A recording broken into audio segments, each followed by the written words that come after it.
Kita ini berdaya atau tidak? Lah, kenapa kita merasa lemah? Kenapa kita tidak bisa mengkreasi kehidupan yang tanpa batas? Sebetulnya siapa yang mengkreasi kehidupan berbatas? Siapa yang menciptakan kesusahan? Siapa yang menciptakan kekurangan? Semua adalah batas-batas yang diciptakan oleh kita sendiri, karena kita tidak menyadari daya ini. Jadi tugas kita sekarang adalah kita harus menemukan cara untuk dapat mendapatkan kehidupan yang menakjubkan dengan cara mempergunakan daya itu. Puasa, setuju? Berarti sesungguhnya sifat yang mewakili kita pun yang sedang ada dalam diri kita juga maha kuasa. Nah, kalau kita mampu menggunakan dia yang ada dalam diri kita ini, maka kita juga akan ketibanan sifat itu. Harusnya kita punya kemampuan untuk mengendalikan diri kita, karena kita sebetulnya hakikatnya adalah dia.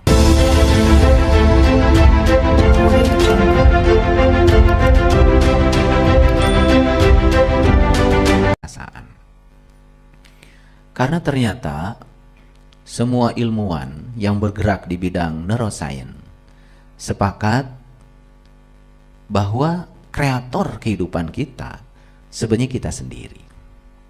Jadi Allah itu hanya menunggu proposal dari kita, hanya menunggu usulan dari kita.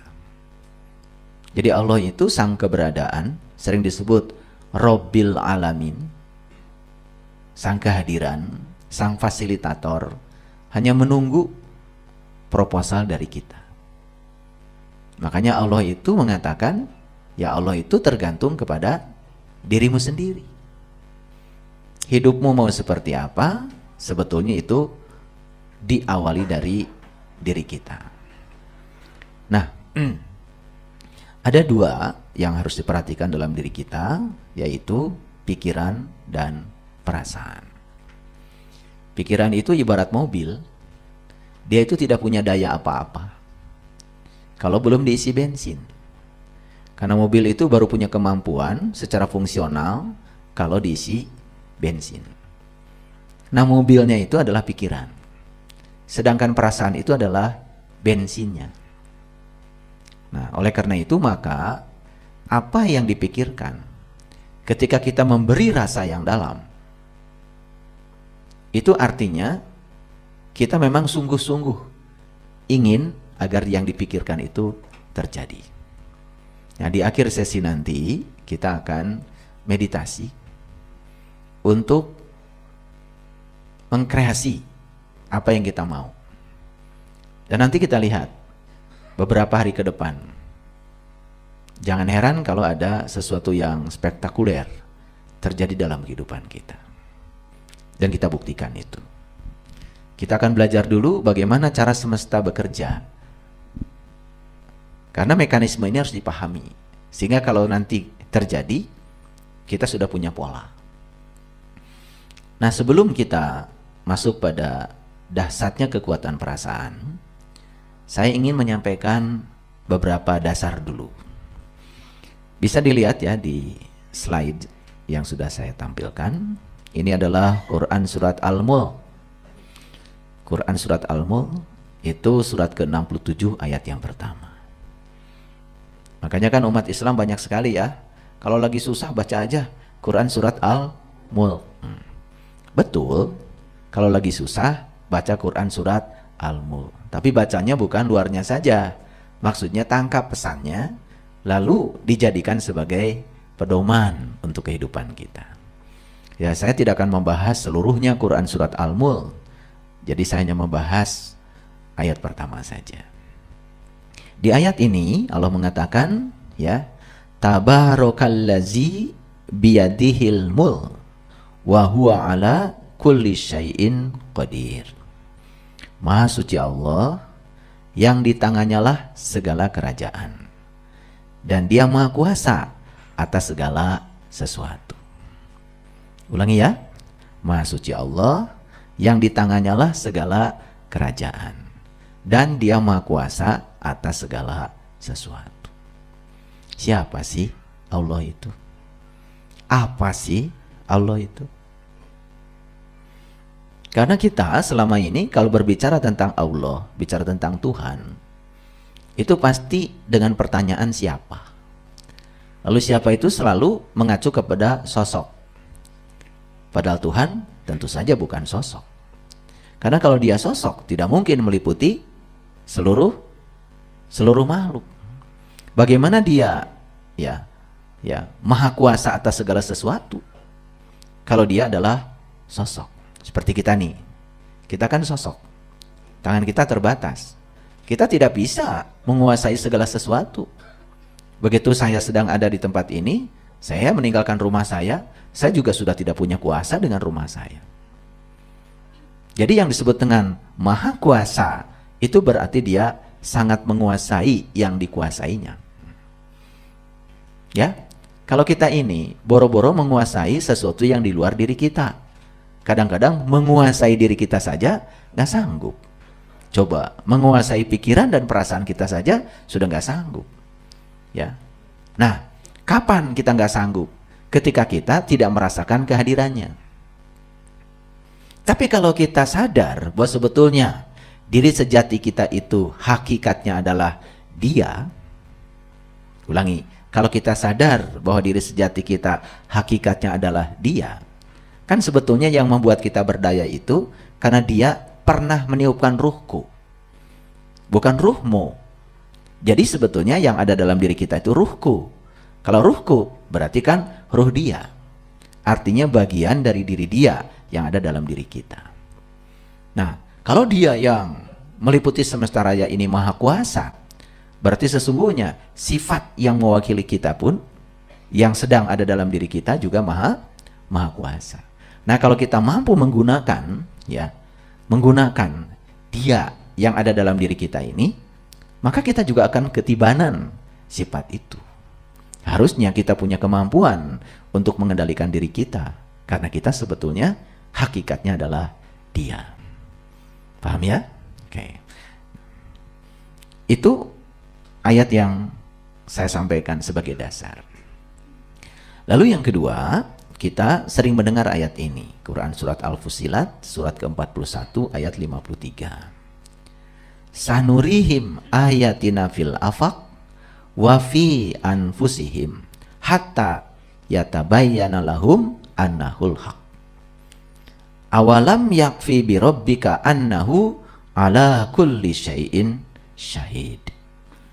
Kami akan memperlihatkan kepada mereka tanda-tanda kami di segala ufuk.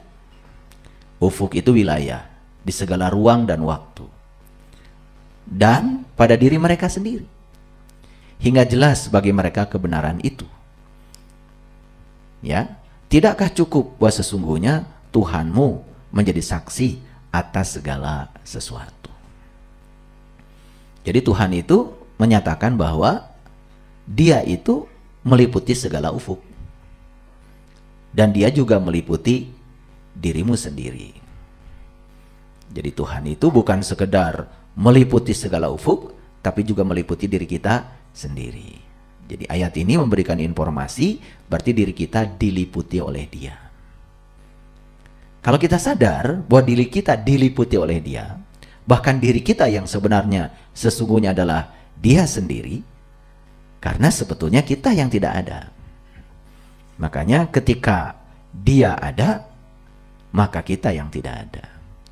Ketika kita merasa ada, Dia yang tidak ada. Gitu. Nah, oleh karena itu maka kita tidak akan bisa menemukan kebenaran tentang Dia yang meliputi diri kita kalau kita tidak mengenali siapa diri kita. Makanya kembali lagi, sumber pengetahuan utama yang harus kita ketahui dalam kehidupan ini adalah pengetahuan tentang siapa diri kita. Karena kalau kita tidak tahu siapa diri kita, kita juga tidak akan tahu siapa Tuhan kita. Makanya Nabi Muhammad jelas-jelas mengatakan, man arofa nafsahu faqad arofa rabbahu. Siapa yang kenal dirinya, maka dia akan kenal Tuhannya. Jadi pengetahuan tentang diri ini menjadi pengetahuan utama dan pertama yang harus diketahui oleh kebanyakan orang. Tidakkah cukup bahwa sesungguhnya Tuhanmu menjadi saksi atas segala sesuatu. Kan saya sering mengatakan, Dia itu maha hidup, maha hidup. Dia itu suka tidur? Tidak. Dia itu suka terkantuk? Tidak. Kata siapa? Ya kata Dia sendiri. Karena Dia yang mengatakan, Allahu la ilaha illa huwal hayyul qayyum. La ta'khuduhu sinatu wala naum. Dia berdiri tegak, tidak bergantung pada siapapun, tidak bergantung pada apapun, tidak pernah tertidur, tidak pernah terkantuk. Nah, bukti bahwa Dia tidak pernah tidur dan terkantuk, yang paling gampang adalah nafas kita. Saat kita sedang tidur, maka ya, mata kita tertidur, telinga kita tertidur, mulut kita tertidur, tapi napas kita nggak ikut tidur. Apa sih tidur itu? Tidur itu sebetulnya istirahatnya pikiran bagi yang bisa. Ada juga yang tidurnya pikirannya nggak istirahat, makanya tidurnya tidak deep sleep. Makanya kualitas tidur seseorang itu menentukan kualitas hidupnya. Maka yang tidurnya tidak bagus, pasti kualitas hidupnya juga tidak bermutu. Jadi tidur itu istirahatnya pikiran. Pikiran bisa istirahat saat tidur, tapi perasaan tidak bisa istirahat. Makanya walaupun kita sedang tidur, rasa kita itu tetap aja hidup. Kenapa? Karena ada Sang Maha Hidup. Karena Sang Maha Hidup tidak ikut tidur, boro-boro tidur, ngantuk saja tidak. Makanya kalian lagi tidur, kan pengen pipis. Bangun kan? Coba, kalau nggak pengen pipis, rasa itu tidak ada. Ya sudah, kasur king coilmu itu, ya, iya, ya bau pesing, ya, bed cover Sutra itu yang mahal, bau pesing, gitu. Untung kita selama tidur masih diberi rasa. Nah, rasa itu siapa sebetulnya? Siapa pemilik rasa? Tadi makan ya? Makan. Makan apa tadi? Bakso. Kok tahu itu bakso? Tahu rasanya bakso? Tahu. Bisa merasakan rasanya? Bisa. Siapa sih yang merasakan bakso? Kita sampai tidak sadar bahwa sebetulnya yang merasakan Dia, yang dirasakan juga Dia. Tadi di bakso ada asin-asinnya nggak? Ada. Kelihatan asin? Nggak kelihatan. Yang dimasukkan ke bakso itu garam, tapi yang dirasakan kok asin? Coba, bisa nggak Bapak Ibu memisahkan asin dari garam? Yang dibutuhkan kan asin, tapi tetap yang dibeli garam. Tapi sampai sekarang belum ada orang yang bisa memisahkan rasa asin dari garam. Coba kalau kita lebih dalam lagi, siapa sih sesungguhnya rasa itu? Kita masih mencari Dia di luar diri kita. Padahal justru karena kehadiran Dia dalam diri kita yang berwujud sebagai nafas, kita bisa merasakan, oh ini bakso. Begitu kita kelebihan ngasih cabai, rasa juga bilang, duh pedes, kan gitu. Betul nggak? Coba, hebat kan? Nah, yang gitu saja sampai kita tidak merasakannya. Karena kita hidup dalam keadaan tidak berkesadaran. Yuk, sekarang kita akan masuk lebih dalam. Jadi, Dia itu bukan sekedar meliputi segala ufuk, tapi meliputi dirimu sendiri. Nah, kalau kita diliputi oleh Dia, berarti Dia yang meliputi alam semesta kan sifatnya sama dengan Dia yang meliputi diri kita sendiri. Harusnya, kalau kita bisa menggunakan kekuatan Dia di dalam diri kita, harusnya hidup kita menakjubkan. Makanya kita akan menggunakan sekarang kekuatan rasa itu untuk mengkreasi kehidupan kita. Pastikan semua orang ingin hidupnya sehat, hubungan baik, betul nggak? Dompet tebal, kan pasti kan? Pasti. Semua yang diinginkan oleh kita pasti yang kita suka. Tidak ada yang menginginkan yang tidak Dia suka. Paham ya? Nah, oleh karena itu sadar kalau sehat itu ya dari Allah, kalau sakit dari kesalahanmu sendiri. Semua yang bersifat kekuatan positif itu dari dia. Semua yang sebaliknya itu karena ketiadaan kekuatan positif. Karena kita belum bisa menggunakan dia sepenuhnya, belum merasakan kehadiran dia dalam diri kita sepenuhnya. Makanya kita nanti akan mengakhiri sesi ini dengan meditasi. Siap? Oke, lanjut dulu. Cerita-cerita dulu, santai dulu. Santai aja ya, santai aja. Belajarnya santai. Mau kakinya diselonjorkan ke depan, selonjorkan. Santai aja, santai ya, santai. Baik, kita lanjutkan ayatnya. Ya, ini Al-Fussilat ayat 54.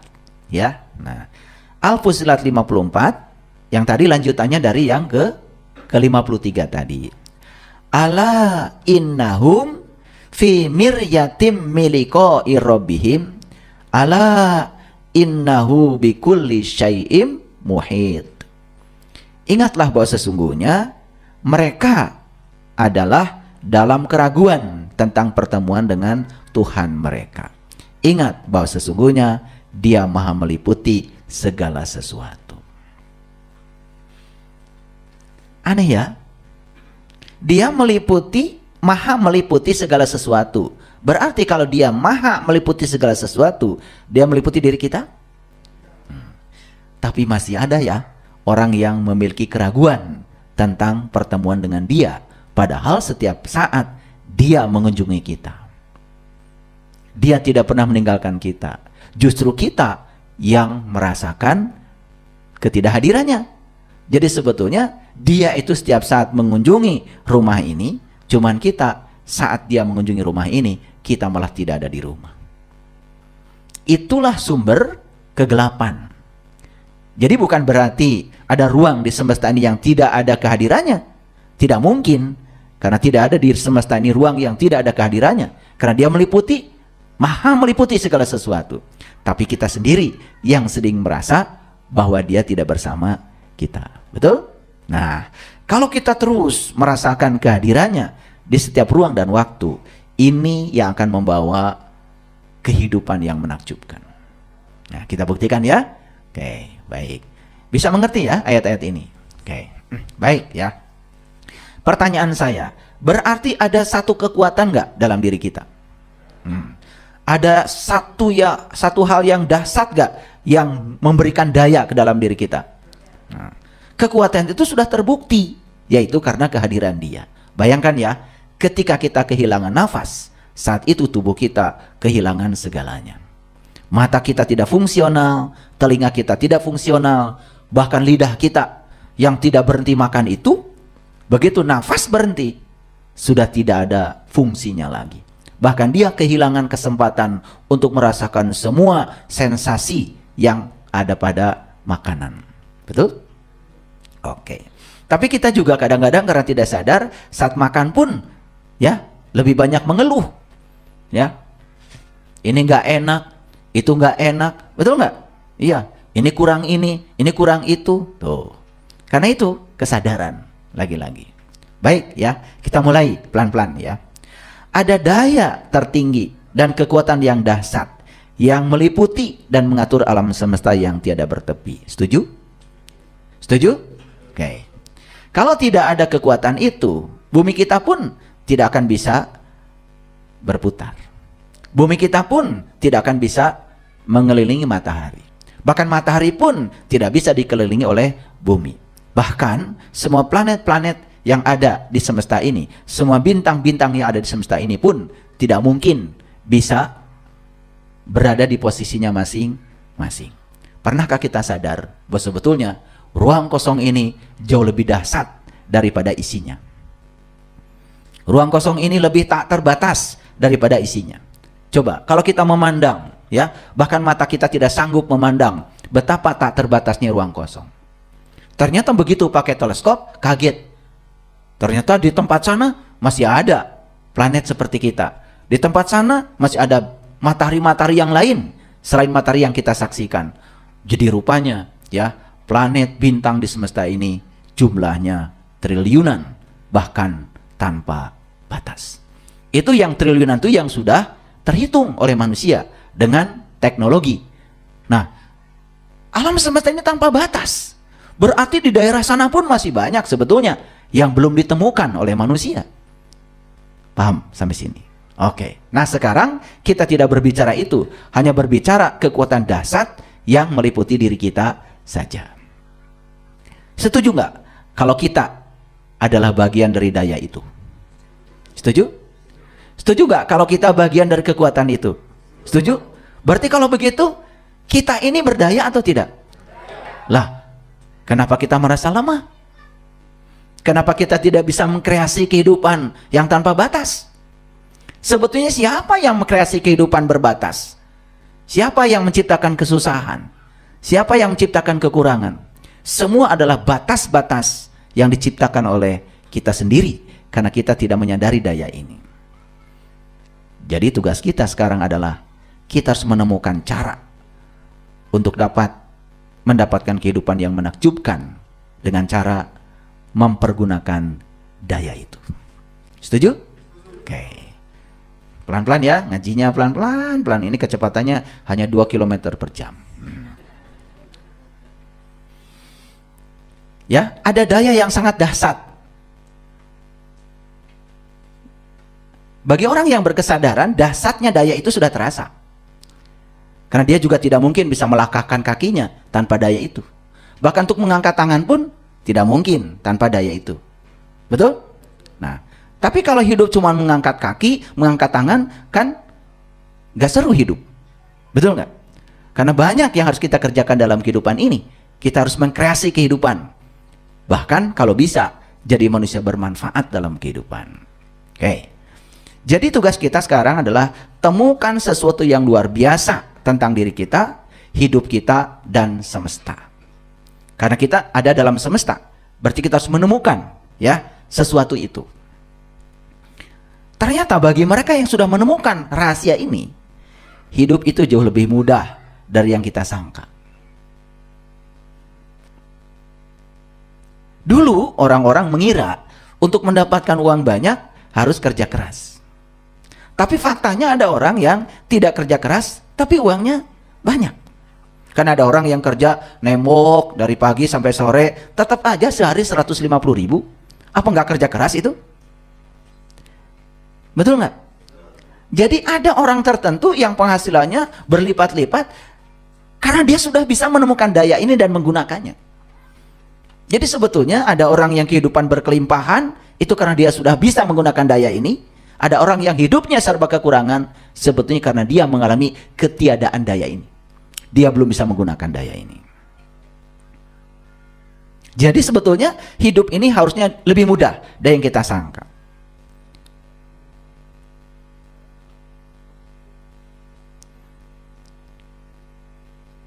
Siapapun yang sudah menemukan daya itu, maka dia hanya tinggal menunggu keajaiban dari hidup. Kapan? Saat ini. Cuman memang daya ini tidak bisa diungkapkan dengan kata-kata. Namun daya itu nyata. Ada. Ada kan? Coba angkat tangannya. Tuh. Kok tangan bisa terangkat ya? Kenapa? Nah, tapi ada daya juga kalau tidak ada keinginan, tangan tidak terangkat. Betul nggak? Karena ada keinginan dulu. Ada keinginan mengangkat tangan. Lalu daya bekerja. Jadi sebetulnya asal punya keinginan, daya bekerja. Coba sekarang angkat tangan lalu putar-putar tangannya. Loh kok bisa muter tangannya? Nah, karena ada daya di sini dan ada keinginan ingin memutarkan tangan. Jadi rupanya daya itu baru bekerja kalau ada keinginan. Nah, kenapa sih cuman ingin muter-muter tangan aja? Betul nggak? Gitu. Coba sekarang ya, ambil uangnya yang ada di dompet, ambil. Ambil. Keluarkan aja. Nggak akan diminta sama saya. Keluarkan aja. Loh, kok tangan bisa mengeluarkan uang? Kenapa? Karena ada keinginan. Jadi sebetulnya asal punya keinginan, daya bekerja. Tapi sadar nggak kita selama ini bahwa sebetulnya